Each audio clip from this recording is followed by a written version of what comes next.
Ndio kama wewe ndio mtu ambaye anafaa kuchange destiny ya kwenyu, shetani hawezi kuacha hivi. Ati uko na mipango, umepanga kwamba wewe kuna biashara unataka kufungua ambayo itaemploy watu 20. Ati wewe peke yako unataka kuhakikisha kuna watu wataenjoy maisha na kupata kazi kupitia wewe peke yako. Uweze kusolve shida ya watu 20. Shetani hawezi kuacha. Shetani atakupiga vita. Anyone mwenye ako na dream ya kuweza kuchange background ya kwao home. Anyone mwenye ako na dream ya kuweza kubadilisha kila kitu. Yaani yeye kila siku anaota ndoto ya kubadilisha maeneo ya kwao, ya kubadilisha maeneo mpaka ya marafiki zake na mazingira. Shetani hakuachangi, shetani anakupiganga vita ambayo hujawahi ona. Anyone who was destined to change the background of their home, lazima aweze kupigwa vita ambaye hajawahi ona. So mtu yoyote, kumbuka the story of Joseph. Joseph alikuwa destined na alikuwa anaona tu hata kwa dreams akilala anaona kwamba yeye ndiye anafaa kusave the people of Israel. So for a very long time shetani ilianza kumpiga vita mpaka na mabeste zake, mpaka ndugu zake. Can you imagine? Akauzwa kule mahali alienda kuuzwa, bado shetani hakumwachia hapo. Akahakikisha kwamba mke wa Potifa amehakikisha ameingia jela. Okay? Akiwa ameingia jela, can you imagine that Joseph alikaa jela for more than 10 years, okay? Kwa makosa ambayo hajafanya. Shetani ilihakikisha imedeal na yeye na kuhakikisha kwamba amejaribu kugeuza destiny, lakini Mwenyezi Mungu akatumia hiyo advantage yenye shetani alikuwa anajaribu kutumia ili kuweza kufanya Joseph awe mtu mkuu, na akaweza kuokoa familia yake, na akaweza kuokoa the all of Israel. Okay?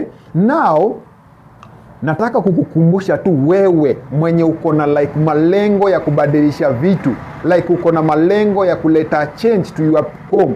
Boss, lazima uwe very very prayerful because already uko kwa huo. Hiyo chenye umepanga, yani kuchange life ya familia yako yote. Yani wewe mtu mmoja uchange life ya watu wengi, lazima uwe mtu wa kuomba sana. Lazima uwe mtu wa kujituma kwa Mungu. Lazima uwe mtu mwenye anajua chenye anafanya. Lazima uwe mtu ambaye ashiki vitu vidogo vidogo, maasira ndogo ndogo. Lazima uwe msee wa God. Lazima uishi kwa Biblia. Kila siku lazima usecure your future kwa Biblia. Lakini kusema ati mimi nataka kugeuza future ya kwetu, wacha tu mimi kazi yangu ni kufanyanga dance challenge huku online, mimi kazi yangu ni kuona mpira. Kuona mpira sio mbaya, kufanya hizi vitu zote si mbaya, lakini lazima uwe jamaa mwenye ana schedule time yake kuombea destiny yake. La sivyo kufikia destiny inakuanga noma sana. It takes a lot of time, it takes a lot of prayer, it takes a lot of motivation. Lazima in short, lazima uwe kwa God for your destiny to shine and to rise. Kumbuka the story of Moses. Moses ndiye alikuwa the person mwenye alifaa kuleta change atoe the Israelites kwa slavery. So when shetani ilijua kwamba ni huyu msee, aliamua kupiga Moses vita, akasema akaingia kwa Farao watoto wote wauawe, ili Moses akikufa huyo Moses asichange destiny ya wana Israel. So today I'm here to assure you that wewe mwenye uko na malengo ya kubadilisha kwenyu, wewe mwenye uko na malengo ya kuemploy watu, uwe na kazi kubwa ambayo imebeba watu 30, uko na supermarket yako imebeba watu 40, lazima uwe mtu wa kuomba sana. La sivyo hautatoboa. Hiyo dream imeshakufa kitambo. Okay? Ishakufa unless shetani ndiye akupatie hiyo mali. Lakini mali inatoka kwa God, inalindwa na prayer.